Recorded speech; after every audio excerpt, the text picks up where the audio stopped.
ആശ്വാസം നേടാം. ഹൃത്തിനുള്ളിൽ ജീവൻ നൽകും വചനം, തിരുവചനം. പിതാവായ ദൈവത്തിൻ്റെ സ്നേഹവാത്സല്യവും ക്രിസ്തുവിൻ്റെ കരുണാകടാക്ഷവും പരിശുദ്ധാത്മാവിൻ്റെ നിറവും നിങ്ങളിൽ സമൃദ്ധമായി ഉണ്ടാകട്ടെ. യുവത്വം ധീരതയുടെ കാലമാണ്. ആവേശത്തോടെ പലതും ചെയ്യാൻ ആഗ്രഹിക്കുന്ന കാലം. ഒരുപാട് ധീരമായി കാര്യങ്ങൾ ചെയ്യുന്ന മനുഷ്യരുണ്ട്, പ്രത്യേകിച്ച് യുവാക്കൾ. ഗിന്നസ് ബുക്കിൽ പേര് രേഖപ്പെടുത്താൻ ഏറ്റവും ഉയരമുള്ള മല കയറാൻ ആഗ്രഹിക്കുന്നവർ,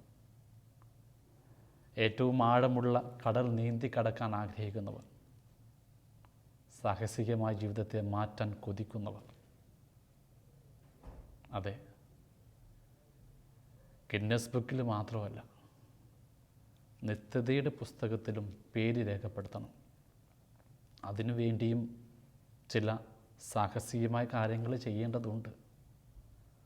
ആത്മീയ ജീവിതത്തെ സാഹസികമാക്കാൻ ആർക്കെങ്കിലും ആഗ്രഹമുണ്ടോ? എങ്കിൽ ഞാൻ പറയും, ഈ ഭൂമിയുടെ സൗഭാഗ്യങ്ങൾക്കപ്പുറത്ത് നിത്യതയെ ലക്ഷ്യമാക്കി ജീവിതത്തെ ക്രമപ്പെടുത്തണം.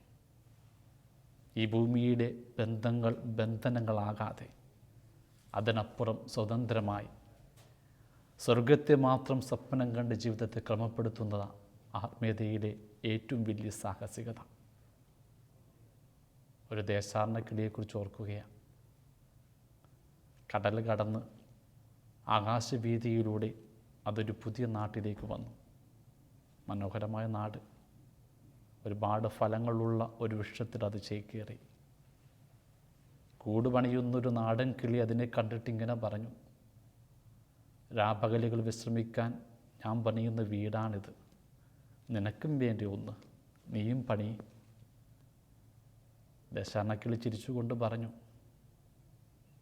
ശൈത്യം വന്നാൽ എനിക്കെൻ്റെ നാട്ടിലേക്ക് തിരികെ പോകണം. അപ്പോൾ ഒരു കൂടും എനിക്ക് അധികമായിട്ട് വരും, തടസ്സമായി. തിരികെ പോകുന്നത് കൊണ്ട് എനിക്കൊരു കൂടിൻ്റെ ആവശ്യമില്ല.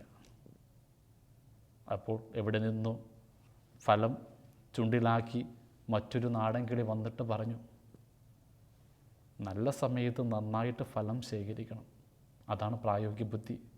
നാളെ നമുക്ക് ഫലം കിട്ടുമെന്ന് ഉറപ്പില്ലല്ലോ, നീയും ശേഖരിക്കുക. അപ്പോൾ ദേശാടനക്കിളി പറഞ്ഞു, ഉള്ളത് തന്നെ എനിക്കൊരു ബന്ധനമാണ്. തിരികെ പോകുമ്പോൾ ഒന്നും എനിക്ക് വേണ്ട, അതുകൊണ്ട് ഉള്ളതുകൊണ്ട് ഞാൻ സംതൃപ്തനായി ജീവിച്ചു കൊള്ളാം. അപ്പോൾ ഒരമ്മക്കിളി തൻ്റെ കുഞ്ഞിനെ തലോലിച്ചു കൊണ്ട് പറഞ്ഞു, എല്ലാ കിളികളും കൂട് പണിയാറുണ്ട്, ഫലങ്ങൾ ശേഖരിക്കാറുണ്ട്, മുട്ടയിടാറുണ്ട്, കുഞ്ഞുങ്ങളെ വളർത്താറുണ്ട്, പിന്നെ എന്തുകൊണ്ട് നിനക്ക് മായിക്കൂടാ? ഈ അമ്മയോട് ദേശാടനക്കിളി പറഞ്ഞു, ശരിയായിരിക്കാം, എന്നാൽ നിങ്ങൾ നാടൻ കിളികളാണ്, നിങ്ങൾക്ക് ഈ കാലാവസ്ഥയോട് പൊരുത്തപ്പെടാൻ പറ്റും, മഞ്ഞിനെ അതിജീവിക്കാനാകും, എനിക്ക് പറ്റില്ല. കാരണം എൻ്റെ വീട് ഈ കാടിനും കടലിനും ആകാശത്തിനും അപ്പുറത്താണ്. തിരികെ പോകുമ്പോൾ ഒരു കൂടും എനിക്കൊരു ബന്ധനമാകാൻ പാടില്ല, ഒരു കുഞ്ഞിൻ്റെ കരച്ചിലും എനിക്കൊരു പ്രലോഭനമാകാൻ പാടില്ല, ഒരു ഫലവും എനിക്ക് തടസ്സമായി നിൽക്കാൻ പാടില്ല. പ്രതീക്ഷിക്കുന്നത് നേരത്തെ മഞ്ഞ് വന്നു. തിരികെ പോലും നോക്കാതെ പിന്നിലൊന്നുമില്ലാത്തത് കൊണ്ട് ആ ദേശാടനക്കിളി കാട് കടന്ന് ആകാശവീതിയിലൂടെ കടലിനുമപ്പുറം സ്വന്തം ദേശത്തേക്ക് പറന്നുപോയി. സത്യം, ഓരോ ക്രൈസ്തവ വിശ്വാസികളും ഉള്ളിൽ പേറുന്നൊരു നിയോഗമാണിത്. ഈ ദേശാടനക്കിളിയുടെ നിയോഗം ഈ ഭൂമിയുടെ എല്ലാ ബന്ധങ്ങൾക്കും അപ്പുറം നിത്യതയില നമ്മുടെ ഇടമെന്ന ഒരു ആത്മീയ കനൽ എന്നും നമ്മുടെ ഉള്ളിലുണ്ടാകണം. അത് സത്യത്തിൽ ഒരു സാഹസികതയാണ്, ധീരതയാണ്. ആത്മീയ ജീവിതത്തിൽ ഈ ധീരതയാണ് ദൈവം എപ്പോഴും ഇഷ്ടപ്പെടുന്നത്. ഹെലൻ കെല്ലറിനെ നമുക്കറിയാം. ഒരിക്കൽ ഈ സ്ത്രീ പറഞ്ഞു, this life either a daring adventure or it is nothing at all. ഈ ജീവിതമെന്നത് ഒരു മഹാസാഹസികതയാണ്, അല്ലെങ്കിൽ ഒന്നുമല്ല. ഹെലൻ കെല്ലർ ആരാ? ഈ ഭൂമിയുടെ സൗഭാഗ്യം ഒന്നും കാണാനാകാത്ത വിധം അന്ധയായിരുന്നവൾ. ഒരു സ്വരവും കേൾക്കാനാകാത്ത വിധം ബധിരയായവൾ. കാഴ്ചയില്ലെങ്കിലും കേൾവിശേഷിയില്ലെങ്കിലും അവൾ അവളുടെ ജീവിതത്തെ സാഹസികമാക്കി മാറ്റി. 20-ാം നൂറ്റാണ്ടിൽ ഒരുപാട് പേരെ പ്രചോദിപ്പിച്ച ജീവിതമായിരുന്നു ഹെലൻ കെല്ലറിൻ്റേത്. അവൾ എഴുതിയ the story of my life എന്ന ആത്മകഥ ഒരുപാട് പേരെ അതിശയിപ്പിച്ചിട്ടുണ്ട്.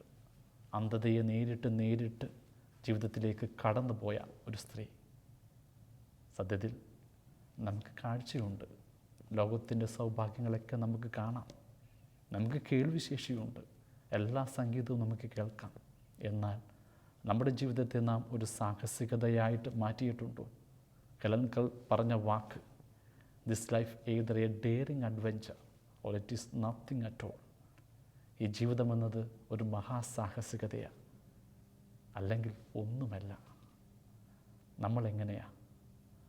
കാലത്ത് എഴുന്നേറ്റ് ചായ കുടിച്ച് പത്രം വായിച്ച് ജോലിക്ക് പോയി തിരിച്ചു വന്ന് TV കണ്ട് കിടന്നുറങ്ങുന്നു. ആവർത്തന വിരസമായ ജീവിതത്തിന് എന്ത് സാഹസികതയാണുള്ളത്? എന്തർത്ഥമാണുള്ളത്? ജീവിതത്തിൻ്റെ ദുരന്തമെന്നത് രോഗമോ ബധിരതയോ അന്ധതയോ മരണമോ പോലുമല്ല. ഒരർത്ഥവുമില്ലാതെ വെറുതെ ജീവിക്കൂ എന്നതാണ്. അതെ, ആത്മീയ തലത്തിൽ കുറേ കൂടി സാഹസികമായി നമ്മുടെ ജീവിതത്തെ ക്രമപ്പെടുത്തേണ്ടതുണ്ട്. ബൈബിളിലുണ്ട് ഒരുപാട് വ്യക്തികൾ ദൈവസ്നേഹത്തെ പ്രതി അവരുടെ ജീവിതത്തെ അവർ സാഹസികമാക്കി. പഴയ നിയമത്തിലെ നോഹയെടുക്കുക. ലോകം മുഴുവനും സൗഭാഗ്യങ്ങളുടെ നിറവിൽ മയങ്ങി ജീവിച്ചപ്പോൾ അവൻ മാത്രം ഒരു സാഹസികമായ സംരംഭത്തിന് തുടക്കം കുറിച്ചു. മനുഷ്യരാശിയെ രക്ഷിക്കാൻ ദൈവം തിരഞ്ഞെടുത്തവരെ രക്ഷയിലേക്ക് നയിക്കുവാൻ അവനൊരു പെട്ടകം പണിയാൻ ആരംഭിച്ചു. ബൈബിൾ പറയുന്നത് 120 വർഷമെടുത്തെന്ന ഒരായുസ് മുഴുവൻ അവൻ ഒരു സാഹസികമായ കർമ്മം ചെയ്യാൻ മാറ്റിവെച്ചു. എന്നാൽ ആ സാഹസികതയ്ക്ക് ശേഷം അവനിലൂടെ മാനവരാശി രക്ഷിക്കപ്പെട്ടു, പ്രപഞ്ചം നിലനിൽക്കപ്പെട്ടു. ദൈവത്തെ വിശ്വസിച്ച് അവൻ മരുഭൂമിയുടെ നടുവിൽ ആ പെട്ടകം പണിയാൻ ആരംഭിച്ചത്. പലരും അവനെ കളിയാക്കിയിട്ടുണ്ടാകാം, തിരിച്ച് നിൻ്റെ സുഖലോലുപതിയിലേക്ക് തിരികെ പോകാൻ പ്രലോഭിപ്പിച്ചിട്ടുണ്ടാകാം. പക്ഷെ പോയില്ല. കാരണം ദൈവത്തിൻ്റെ സ്നേഹത്തിൻ്റെ ബലത്തിൽ അവൻ തീരുമാനിച്ച സാഹസിക സംരംഭമായിരുന്നത്. ഒടുവിൽ ആ സാഹസികത കൊണ്ട് ലോകം നിലനിൽക്കപ്പെട്ടു. നമുക്കറിയാം, മോശ ഫറവോയെ ഭയന്ന് അവൻ ഓടിപ്പോയവനാ. എന്നാൽ 80-ാമത്തെ വയസ്സിൽ ദൈവം അവനോട് പറഞ്ഞു തിരികെ ഈജിപ്തിലേക്ക് പോകാൻ. ഭീരുവായില്ലവൻ. ആ വാർദ്ധക്യത്തിൽ സ്വന്തം കുടുംബത്തെ മാത്രം പരിപാലിക്കേണ്ടവൻ ഈജിപ്തിലേക്ക് തിരികെ പോയി സാഹസികമായ തൻ്റെ യാത്ര ആരംഭിച്ചു. ഫറവോയോട് യുദ്ധം ചെയ്ത് വാക്കുകൊണ്ട് ദൈവത്തിൻ്റെ ശക്തി കൊണ്ട് ഇസ്രായേൽ ജനത്തെ അവൻ മോചിപ്പിക്കുന്നുണ്ട്. തീർന്നില്ല, 40 വർഷം മരുഭൂമിയിലൂടെ ആ ജനത്തെ അവൻ നയിക്കുന്നു. ചെങ്കടൽ പോലും ഭേദിക്കുന്നു. ഒടുവിൽ വാഗ്ദത്ത ഭൂമിയിൽ എത്തിക്കുന്നു. 80 വയസ്സുള്ള മോശയുടെ ജീവിതം ഒരു സാഹസികതയല്ലേ? ദൈവത്തിന് വേണ്ടി തൻ്റെ ജീവിതത്തെ സാഹസികമാക്കാൻ അവൻ തീരുമാനിച്ചു. നോക്കുക, നെഹമ്യ പേർഷ്യൻ രാജാവിൻ്റെ ശിശിരകാല വസതിയിലെ ഒരു വീഞ്ഞ് ബാലകനായിരുന്നു. എന്നാൽ ദൈവം അവനെ വിളിച്ചു. തകർന്നു പോയ ജെറുസലേം മതിലുകളെ പുനർനിർമ്മിക്കാൻ എല്ലാ സൗഭാഗ്യങ്ങളും സുരക്ഷിത വലയവും വീക്ഷിച്ചുകൊണ്ട് അവനും ഇറങ്ങി പുറപ്പെടുകയാണ് ആ ദേവാലയ മതിൽ ഭിത്തികളൊക്കെ നിർമ്മിക്കാനായിട്ട്. നെഹമ്യായുടെ പുസ്തകം പറയുന്നത് 52 ദിവസം കൊണ്ട് അവൻ ആ സംരംഭം പൂർത്തിയാക്കിയെന്നാണ്. ശത്രുക്കൾ അവനെതിരെ ഉപജാപം ചെയ്യുന്നുണ്ട്, യുദ്ധം പുറപ്പെടുവിക്കുന്നുണ്ട്. പക്ഷെ അവൻ തളർന്നില്ല. കാരണം ദൈവത്തിൻ്റെ കരത്തിൽ ആ സാഹസികമായ കാര്യം അവൻ നിർവഹിച്ച് പൂർത്തിയാക്കി. നമുക്കറിയാം, ദാവീദ് ഒരു ഇടയച്ചെറുക്കനാണ്. എങ്കിലും 5 കല്ലുമായി അവൻ ഗോലിയാത്തിനെതിരെ യുദ്ധം ചെയ്യാൻ പോയി. സാഹസികമായൊരു യുദ്ധം. എല്ലാവരും പേടിച്ച് പിന്മാറിയപ്പോൾ, രാജാവ് പോലും വിരണ്ടോടിയപ്പോൾ അവനാ ആ ധീരത കാണിച്ചത്. അതെ, ബൈബിൾ ഇതുപോലെ ഒരുപാട് വ്യക്തികളുണ്ട്. ദൈവത്തിന് വേണ്ടി സാഹസികമായ കാര്യങ്ങൾ ചെയ്യാൻ ഉറപ്പിച്ച് മുന്നോട്ട് വന്നവർ. സ്നാപക യോഹന്നാൻ നമുക്കറിയാം, യേശുവിൻ്റെ പ്രവാചകനാണ്. ധീരതയോടെ അവൻ നിന്നതുകൊണ്ട്, സത്യത്തിനു വേണ്ടി അവൻ പടയോടിയുകൊണ്ട് അവൻ്റെ ശിരസ് പോലും നഷ്ടപ്പെട്ടു. യേശുവിൻ്റെ ശിഷ്യന്മാരായ പത്രോസും മറ്റുള്ളവരൊക്കെ അനുഗമിക്കാനുള്ള തീഷ്ണത കൊണ്ട് വഞ്ചിയും വലയും പ്രിയപ്പെട്ടവർ ഉപേക്ഷിച്ചുകൊണ്ടാണ് ക്രിസ്തുവിൻ്റെ പിന്നാലെ വന്നത്. ഫ്രാൻസിസ് അസീസി ദൈവത്തിൻ്റെ ആ സ്നേഹം കിട്ടിക്കഴിഞ്ഞപ്പോൾ സ്വന്തം പിതാവിനെയും മാതാവിനെയും സ്വത്തുമൊക്കെ വിട്ടുകൊണ്ട് സഹനത്തിൻ്റെ ദാരിദ്ര്യവടിയിലൂടെ കടന്നു വരുന്നുണ്ട്. ഒരുപാട് പേർ. കൽക്കറ്റയിലെ അമ്മയെ നമുക്കറിയാം. ലൊറേറ്റയുടെ സൗഭാഗ്യമായ ആ കോൺവെൻറ്റ് സുരക്ഷിതമായി ജീവിക്കേണ്ട ഒരു കന്യാസ്ത്രീയായിരുന്നു. ദൈവം വിളിച്ചപ്പോൾ കയ്യിലൊരു 5 രൂപയുമായിട്ട് കൽക്കറ്റയുടെ സങ്കടങ്ങളിലേക്ക് ഇറങ്ങി നടന്നു. ഇതും ഒരു ധീരതയാണ്. അതെ, ബൈബിളിലും ചരിത്രത്തിലും ഒരുപാട് പേരുണ്ട് ദൈവത്തോടുള്ള സ്നേഹത്താൽ ധീരമായി തൻ്റെ ജീവിതത്തെ മാറ്റിമറിച്ചവർ. മത്തായിയുടെ സുവിശേഷം 14-ാം അധ്യായം 22 മുതൽ 33 വരെയുള്ള വചനഭാഗം ധ്യാനിക്കണം. അതിൽ നാം കാണുന്നുണ്ടൊരു സാഹസികത. 12 ശിഷ്യന്മാർ ഗലീലി തടാകത്തിലൂടെ വഞ്ചിയിൽ പോവുകയായിരുന്നു. യേശു ആ വഞ്ചിയിൽ ഉണ്ടായിരുന്നില്ല. കാരണം അവൻ മലമുകളിൽ പ്രാർത്ഥിക്കാൻ പോയി. ഈ 12 പേരും കടലിലൂടെ യാത്ര ചെയ്തപ്പോൾ പെട്ടെന്ന് തിരമാല കലുഷിതമായി കാറ്റ് ആഞ്ഞടിക്കാൻ ആരംഭിച്ചു. അവരുടെ ജീവിതം മരണഭയം കൊണ്ട് വിറച്ചു. അപ്പോഴാണ് ക്രിസ്തു കടലിന് മുകളിലൂടെ കടന്നു വന്നത്. ദൂരെ ക്രിസ്തു കടന്നു വരുന്നത് കണ്ടപ്പോൾ 12 പേരിൽ ഒരാൾ മാത്രം ഇങ്ങനെ ആഗ്രഹിച്ചു, കടലിലൂടെ നടന്ന് ക്രിസ്തുവിൻ്റെ അടുത്തെത്താൻ. പത്രോസാണവൻ. ഒരു സാഹസികതയല്ലേ ഇത്? വഞ്ചിയുടെ സുരക്ഷിതത്വം വിട്ട് പുറത്ത് കടലിലൂടെ നടന്ന് ക്രിസ്തുവിൻ്റെ അടുത്തെത്താൻ മോഹിച്ചവൻ. 11 പേരും ആ വഞ്ചിയുടെ ഉള്ളിൽ തന്നെ. അവൻ മാത്രം സാഹസികമായി കടലിൽ നടക്കാൻ ആഗ്രഹിച്ചു. ക്രിസ്തുവിനോട് ചോദിക്കുന്നുണ്ടവൻ, ഞാൻ നടന്നു വരട്ടെ എന്ന്. ക്രിസ്തു അനുവാദം കൊടുത്തു. അതെ, ഇന്നും അപൂർവം ചിലർ ഇങ്ങനെ ചില ധീരതകളൊക്കെ കാണിക്കുന്നുണ്ട്. പിതാവിൻ്റെ വാത്സല്യവും മാതാവിൻ്റെ മാതൃസ്നേഹവും സഹോദരങ്ങളുടെ സംരക്ഷണമൊക്കെ വിട്ടുകൊണ്ട് ചില വ്യക്തികളൊക്കെ വീടിൻ്റെ സുരക്ഷിതത്വമൊക്കെ വിട്ട് ദൈവത്തിൻ്റെ അടുത്തേക്ക് വരാൻ കൊതിച്ചുകൊണ്ട് പ്രലോഭനങ്ങളുടെ കടലിലൂടെയൊക്കെ നടന്നു വരുന്നുണ്ട്. പത്രോസ് ചെയ്തതുപോലെ തന്നെ. എന്നാൽ പത്രോസിന് എന്ത് സംഭവിച്ചു? പാതിവഴിയിൽ ക്രിസ്തുവിലേക്കുള്ള ശ്രദ്ധ മറന്ന് കടലിലേക്കും തിരമാലയിലേക്കും കാറ്റിലേക്കും അവൻ ശ്രദ്ധിച്ചപ്പോൾ പതിയെ അവൻ്റെ ജീവിതം ദുർബലമായി ആഴക്കടലിലേക്ക് അവൻ താഴ്ന്നുപോയി. ഇന്നും നാം കാണുന്നത് അങ്ങനെയൊക്കെ തന്നെയാണ്. ക്രിസ്തുവിലേക്ക് എത്താൻ കുതിച്ച് പലരും അവരുടെ ധീരമായ ജീവിതം ആരംഭിക്കുന്നുണ്ട്. പ്രലോഭനങ്ങൾ വരുമ്പോൾ, സമ്പത്ത് കുമിഞ്ഞു കൂടുമ്പോൾ, അധികാരത്തിൻ്റെ അഹന്ത പെരുകുമ്പോൾ പതിയെ ആഴക്കടലിലേക്ക് വീണു പോകുന്നവർ. പത്രോസ് എന്താണ് ചെയ്തത്? താണു പോയപ്പോൾ ക്രിസ്തുവിനെ നോക്കി അവൻ പറഞ്ഞു, ലോർഡ് സേവ് മീ, കർത്താവ് എന്നെ രക്ഷിക്കാൻ. ബൈബിളിലെ ഏറ്റവും ചെറിയ പ്രാർത്ഥനയാണിത്. താൻ ആഴക്കടലിലേക്ക് പോകുന്നുവെന്ന് പത്രോസ് മനസ്സിലാക്കിയപ്പോൾ ഉള്ളുപൊട്ടി പ്രാർത്ഥിച്ചതാണ്. ചെറിയ പ്രാർത്ഥനയാണെങ്കിൽ എന്താ? ക്രിസ്തു അത് കേട്ടു, കരം നീട്ടി അവനെ വീണ്ടെടുത്തു. സത്യത്തിൽ ജീവിത പ്രലോഭനങ്ങളുടെ ആഴക്കടലിലേക്ക് പോകുമ്പോൾ ഏതൊരുവൻ്റെ ഉള്ളിലുണ്ടാകുന്ന ഈ പ്രാർത്ഥന, ലോർഡ് സേവ് മീ, കർത്താവ് എന്നെ രക്ഷിക്കുക. ഉള്ളൊരുകിയ പ്രാർത്ഥനയാണെങ്കിൽ ഏത് പ്രലോഭനങ്ങളും അതിജീവിച്ച് മുന്നോട്ട് പോകാൻ, നമ്മുടെ സാഹസിക ജീവിതം പൂർത്തിയാക്കാൻ ദൈവം അവൻ്റെ കരം നമുക്ക് നീട്ടുക തന്നെ ചെയ്യും. സത്യത്തിൽ ക്രിസ്തു അവനെ അല്പവിശ്വാസി എന്ന് വിളിക്കുന്നുണ്ട്. ഒട്ടും വിശ്വാസമില്ലാതെ ആ വഞ്ചിയിൽ തന്നെ ഇരിക്കുന്ന 11 ശിഷ്യന്മാരെക്കാളേറെ ശ്രേഷ്ഠമല്ലേ ഈ അല്പവിശ്വാസം? അതെ, ഒരുപാട് മനുഷ്യരിപ്പോഴും അവരുടെ സുഖലോലുപതയുടെ സുരക്ഷിത വഞ്ചിയിൽ തന്നെ ജീവിക്കുക. അപൂർവം ചിലർ മാത്രം യേശുവിൻ്റെ അടുത്തെത്താൻ കൊതിച്ചുകൊണ്ട് സാഹസികമായി അവരുടെ ആരംഭം ജീവിതം തുടക്കം കുറിക്കുന്നു. സത്യത്തിൽ ഇതാണ് ജീവിതം. വീണേക്കാം, എങ്കിലും ക്രിസ്തുവിൻ്റെ അടുത്തെത്താൻ കൊതിച്ചുകൊണ്ട് ഈ പ്രലോഭനത്തിൻ്റെ കടലിന് മുകളിലൂടെ ധീരതയോടെ നടക്കാനാകണം. പത്രോസിന് കഴിഞ്ഞു. സത്യം പറഞ്ഞാൽ ക്രിസ്തു വിളിക്കുന്ന സാഹസികമായ വഴി ഇത് തന്നെയാണ്. അവൻ പറഞ്ഞില്ലേ, എന്നെ അനുഗമിക്കാൻ ആഗ്രഹിക്കുന്നവൻ സ്വന്തം കുരിശുമെടുത്തുകൊണ്ട് എന്നെ അനുഗമിക്കട്ടെ. ഇത് റാഡിക്കൽ വചനമാണ്. ഒരുവൻ്റെ ജീവിതത്തെ വെല്ലുവിളിക്കുന്ന വചനമാണ്. യേശുവിൻ്റെ പിന്നാലെ സുരക്ഷിതമായ സന്തോഷം നിറഞ്ഞ സൗഭാഗ്യം നിറഞ്ഞ ഒരു വഴിയല്ല അവിടുന്ന് പ്രതീക്ഷിക്കുന്നത്. സാഹസികമായ അപകടം നിറഞ്ഞ ദുരന്തം നിറഞ്ഞ കുരിശ് നിറഞ്ഞ ഒരു വഴി. അവനനുഗമിക്കുന്നവർ ഈ സാഹസികമായ ജീവിതം തുടക്കം കുറിക്കണം. പക്ഷേ ലോകം അത് പ്രതീക്ഷിക്കുന്നില്ല, മനുഷ്യരാരും അത് ആഗ്രഹിക്കുന്നില്ല. ഒരു കുഞ്ഞ് വളർന്നു വരുമ്പോൾ തന്നെ മാതാപിതാക്കൾ പഠിപ്പിക്കുന്നത് എന്താ? ബി കെയർഫുൾ, അപകടങ്ങളിൽ പെടരുത്. കുഞ്ഞിനെ വഴി നടത്തുന്നത് എപ്പോഴും സുരക്ഷിത സൗഭാഗ്യയുടെ വഴിയാണ്. അത് തന്നെയാണ് മനുഷ്യരാശി ആഗ്രഹിക്കുന്നത്. എന്നാൽ ക്രിസ്തുവിനെ സ്നേഹിക്കുന്നവർ സാഹസികമായ വഴി തിരഞ്ഞെടുക്കും. ഒരല്പായുസായിരിക്കാം, എങ്കിലും അതിലുണ്ട് ഒരർത്ഥം, അതിലുണ്ട് ഒരു സൗന്ദര്യം.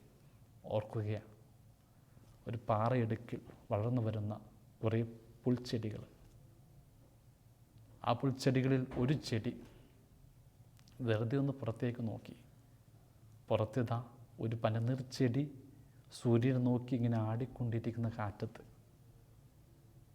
ഈ പുൽച്ചെടി ഉടനെ പറഞ്ഞു മറ്റു ചെടികളോട്, എനിക്കും ഒരു പനിനീർപ്പൂവാകണം. അപ്പോൾ മറ്റു ചെടികൾ അതിനെ പരിഹസിച്ചുകൊണ്ട് പറഞ്ഞു, നീ വിഡ്ഢിയാണ്. കാരണം നമ്മൾ ഈ പാറയുടെ നടുവിലായതുകൊണ്ട് എല്ലാവിധ സൗഭാഗ്യങ്ങളുണ്ട്. കാറ്റടിക്കുന്നില്ല, മഴ പെയ്യുന്നില്ല, വെയിലില്ല, പരമസുരക്ഷിതമാണ് ഇടം. കൂടാതെ നമുക്ക് 2, 3, 4 ആയുസ്സുണ്ട്. എന്നാൽ പനിനീർപ്പൂവിന് ഒരു ദിവസത്തെ ആയുസേ ഉള്ളൂ. ഒരു സുരക്ഷിതത്വമില്ല. നമ്മുടെ കുടുംബത്തിൽ ആരും അങ്ങനെ ആഗ്രഹിച്ചിട്ടുമില്ല. അതുകൊണ്ട് നിൻ്റെ ആഗ്രഹം ഉപേക്ഷിച്ചേക്ക്. ഇല്ല, ആ പുൽപ്പൂ വീണ്ടും വീണ്ടും ആഗ്രഹിച്ചു, ദൈവത്തോട് പ്രാർത്ഥിച്ചു. ഒടുവിൽ അവൻ്റെ പ്രാർത്ഥന ദൈവം കേട്ടു. പിറ്റേ പ്രഭാതത്തിൽ അത് ഒരു പനിനീർപ്പൂവായിട്ട് വിടരുകയാണ്. കാറ്റത്ത് അത് ഉലഞ്ഞാടാൻ തുടങ്ങി, മഴ പെയ്യാൻ തുടങ്ങി, വെയിലും കൊണ്ടു. ഇത് കണ്ടിട്ട് പാറയുടെ നടുവിൽ നിന്ന പുൽപ്പൂക്കൾ അതിനെ പരിഹസിച്ചുകൊണ്ട് പറഞ്ഞു, പരമവിഡ്ഢി, എല്ലാ സുരക്ഷിതത്വം നഷ്ടപ്പെടുത്തി ഒറ്റയ്ക്കിരിക്കാൻ കൊതിച്ച വിഡ്ഢി. കാറ്റ് ആഞ്ഞടിക്കാൻ ആരംഭിച്ചു, മഴ തിമിർത്ത് പെയ്തു. അപ്പോഴേക്കും ആ പനിനീർപ്പൂ വേരറ്റ് താഴെ വീണു. അത് കണ്ടിട്ട് വീണ്ടും പൂർവാധികം ശക്തിയോടെ ഈ പുൽച്ചെടികൾ അതിനെ പരിഹസിച്ചു. കണ്ട, ഒരു നേരത്തേക്ക് പനിനീർപ്പൂവാകാൻ മോഹിച്ചുകൊണ്ട് സ്വന്തം സുരക്ഷിതത്വം നശിപ്പിച്ച് കളഞ്ഞു. എന്നാൽ വിട പറയുന്നതിന് മുമ്പ് ആ പനിനീർപ്പൂ പുൽപ്പൂക്കളെ നോക്കിയിട്ട് ഇങ്ങനെ പറഞ്ഞു, നിങ്ങളുടെ മുമ്പിൽ ഞാനൊരു വിഡ്ഢിയായിരിക്കാം, എന്നാൽ ആകാശത്തിന് മുമ്പിൽ ശിരസ്സുയർത്തി നിൽക്കുന്നത് എന്താണെന്നോ കാറ്റിനോട് എതിരിട്ട് നിൽക്കുന്നത് എന്താണെന്നോ ഇതുവരെയും പാറയുടെ നടുവിലായിരുന്നപ്പോൾ ഞാൻ അനുഭവിച്ചിട്ടില്ല. ഇപ്പോൾ ഞാൻ അനുഭവിച്ചു. സത്യത്തിൽ ഇതിലെനിക്കൊരു സന്തോഷമുണ്ട്. നിങ്ങൾ പാറയുടെ നടുവിൽ തന്നെ ജീവിക്കും, അവിടെ തന്നെ മരിക്കും. എന്നാൽ നിങ്ങളുടേത് ഒരു ജീവിതമല്ല, എൻ്റേതാണ് ജീവിതം. അതെ, തിരിഞ്ഞു നോക്കുമ്പോൾ ജീവിതത്തിൽ എന്തെങ്കിലും ഉണ്ടാകണം. ഈ ജീവിതം മരണത്തിന് ഭിക്ഷയായി കൊടുക്കുന്നതിന് മുമ്പ് തിരിച്ചു നോക്കുമ്പോൾ ഈ ജീവിതം സാഹസികമാണോ, അർത്ഥപൂർണ്ണമാണോ? അതാണ് ജീവിതത്തെ വിലയുള്ളതാക്കി മാറ്റുന്നത്. ക്രിസ്തുവിനെ നോക്കുക. ഈ ലോകത്തിലേക്ക് അവിടുന്ന് കടന്നു വന്നത് സുരക്ഷിത വഴികളിലൂടെയൊന്നുമല്ല, സാഹസികമായി തൻ്റെ ജീവിതം പൂർത്തിയാക്കാൻ വേണ്ടി മാത്രമാണ്. 30-ാം വയസ്സിൽ മരുഭൂമിയിലായിരുന്നപ്പോൾ അവന് പ്രലോഭനമുണ്ടാകുന്നുണ്ട്, 3 വിധം പ്രലോഭനം. സത്യത്തിൽ അതെന്താ? ജീവിതത്തെ സുരക്ഷിതമായി വഴി നടത്താനുള്ള പിശാചിൻ്റെ വഴികളാണ്. എന്നാൽ ദൈവപിതാവ് ആഗ്രഹിച്ചത് സഹനം നിറഞ്ഞ് സാഹസികമായ വഴിയായിരുന്നു. ഓരോ പ്രലോഭനത്തെയും നമുക്കൊന്ന് ധ്യാനിക്കാം. ആദ്യം കല്ലിനെ അപ്പമാക്കാനാണ് പിശാച് പറഞ്ഞത്. എളുപ്പമാർഗമാണത്. ഭക്ഷണം കൊടുത്ത് മനുഷ്യരെ പ്രീതിപ്പെടുത്തുന്ന എളുപ്പ വഴി, അങ്ങനെ രാജാവാകാനുള്ള വഴി. പക്ഷേ ക്രിസ്തു അത് അവഗണിച്ചു. കാരണം ഈ ഭൂമിയിലേക്ക് അവിടെ നിന്ന് കടന്നു വന്നത് കല്ലിനെ അപ്പമാക്കാനല്ല, സ്വയം അപ്പമാക്കി മുറിച്ചു കൊടുക്കാനാണ്. സാഹസികമായ വഴി ക്രിസ്തു അവിടെ എടുത്തു. 2ാമത് ദേവാലയത്തിൽ നിന്ന് ചാടി അത്ഭുതങ്ങൾ കാണിക്കാൻ പറഞ്ഞു. ജനങ്ങൾ അത്ഭുതങ്ങൾ കൊണ്ട് വശീകരിക്കുന്ന എളുപ്പ വഴി. അങ്ങനെയും ക്രിസ്തു ചെയ്തില്ല. കാരണം അത്ഭുതങ്ങൾ മാത്രമല്ല, സഹനത്തിൻ്റെ കുരിശു വഴിയ ദൈവം ആഗ്രഹിക്കുന്നതെന്ന് പുത്രനായ യേശു മനസ്സിലാക്കി. വീണ്ടും ഈ ലോകത്തിന് മുഴുവനും സൗഭാഗ്യവും നിനക്ക് തരാം, നീ എന്നെ വണങ്ങിയാലെന്ന് പിശാച് പറയുന്നുണ്ട്.